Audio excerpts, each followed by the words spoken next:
আসসালামু আলাইকুম। এখানে তিনটা চারা লুকছি, আবার তিনটা মরিচ চারা। একটা হচ্ছে বড় জাতের, আর একটা হচ্ছে ছোট জাতের দানা মরিচ যেটা বলে, এটা হচ্ছে এটাই। আর এটা হচ্ছে বড় জাতের, অনেক মোটা হয় মরিচ চারাগুলো। আর এখানে দুইটা লুকছি। আর এখানে একটা ছোট পেয়ারা গাছ লুকছিলাম 3 মাস আগে। খুব ছোট্ট একটা পেয়ারা চারা ছিল, এটা অনেক বড় হয়ে গেছে গা। আমি টাইল কেটে অনেক ঝাপালো করছি। আর এখানে অলরেডি দুইটা অনেক ফুল ছিল, আমি ফেলে দিছি। দুইটা লাগছি, এই দুইটা লাগছে একদম মাটির সাথে বাইজে গেছে, নিচে দুইটা ইট দিছি। আর এটা জাম্বুলটা আমার কলব থেকে নিছিলাম, আমার মাতৃগাছ থেকে।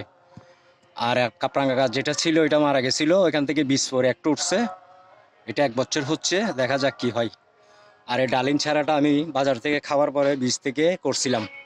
ফুল আসছিল অবশ্যই, 1 বছরের মাথায় ফুল আসছে, আমি নিই নাই, কাইটা ফেলে দিছি।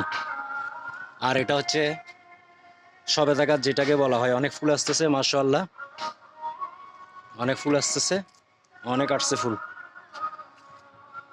এই যে এখান থেকে পুরো খালি করে ফেলছি। এবার শীতের সিজনে এখানে এখানে লুকবো। এটা হচ্ছে আমার ঘরের একটা সাম সাইডে, এই যে এদিক থেকে। আর এটা হচ্ছে আঙ্গুরের সেপ, আম চারাগুলা। আর এখানে কিছু আলু চারা আছে, এগুলা নাকি আরো 2 মাস লাগবে আলু হইতে, মাইকটা আলু যেটাকে বলা হয় আর কি, ওই যে ওখানে। আর এখানেও কিছু, এই আমার অ্যালোভেরা চারাটা কারো লাগলে মেসেজ করতে পারেন, আমি এখানে অ্যালোভেরা চারা আছে অনেক, দিব আমি। এই যে এখান থেকে এখানে বের করে দিব আমি, কারো লাগলে আমাকে মেসেজ করেন। আর এই যে আমার সিঁড়িঘরের টিনের উপরে অনেক মরিচ চারা লুকছি।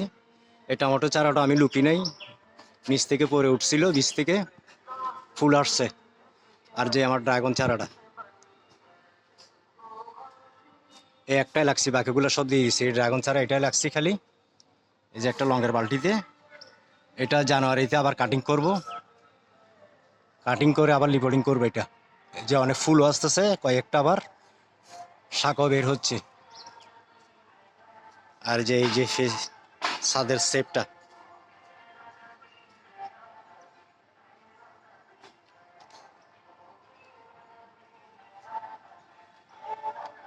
ভালো থাকবেন। আশেপাশে জায়গা থাকলে 2-1টা গাছ লুকবেন।